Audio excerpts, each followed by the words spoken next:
ng bulak. Ginagawa ko. Ikakangina pagdating ka. Ate! Ano ba ito? Puro bulak. Diyos ko dahil. Puro bulak talaga. Ang daming galit. Ito, itapon na to. Nga po eh. Ay, Diyos ko dahil. Ang dami kayong lilinisin. Ang daming abubot. Totoo lang. Oh, no. Ang ganda pa naman po. Oo nga. Nawala ang beauty. Talagang puro bulak. Ito pa. Isang damo pa. Ano ba ito? Puro. Diyos ko dahil. Nawala ang beauty ng bahay. Ano ba yan? Ang dami.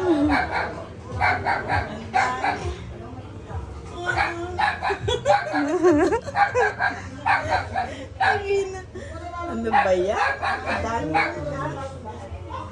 Diyos ko dahil. Binakot lang kang...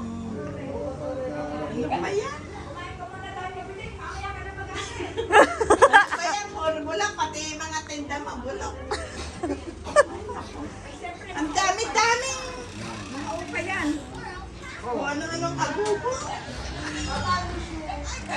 Ganyan ako. Patayo ba ako ng tindahan ang hindi naka-display din na yung aking mga tinda. Gusto nga niya yung bakit yung kinis eh. Yan mo, isa lang niya. Gaganda yung mga. Ang laki pala ng aircon, ano? Opo. Ang lamig. 25 lang oh. Ang lamig. Inaano yun, nililinis. Filter. Pagka po nag-CF. Yan. Ayan, ayan. Oh. May kaklase ko ng nililinis. Magaling gawa ng pinto, may awang. Ang pangit ang banyo.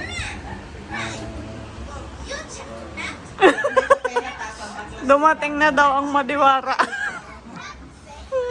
Yung bahay na yung nilay. Ay! Nabagsak! Sorry. Ito lang. Banyo.